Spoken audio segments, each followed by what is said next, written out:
un tempo de renovação espiritual. Maneira o povo de Israel acá na 40 anos de deserto, maneira Jesus acá na 40 dias de deserto, assim também a igreja, o povo cristiano está chamado para preparar su mês, cana den o deserto de nos vida, para viva e celebrar a Páscoa grande de ressurreição. Na Aruba nós está celebrando Jujopi bonita, Jujopi fiesta, colornan, é temporada de Páscoa de nascimento. Jujopi bonita.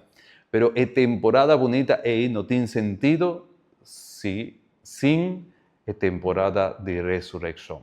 Mas isso é importante. Então, se nós queremos morrer e ressuscitar junto com Cristo, nós precisamos preparar-nos mesmos. Nós precisamos reconhecer nossas debilidades, nós precisamos reconhecer nos falta, nós precisamos examinar nós mesmos, maneira de viver como gente, mas também como membro de nossa família, como membro de nossa sociedade.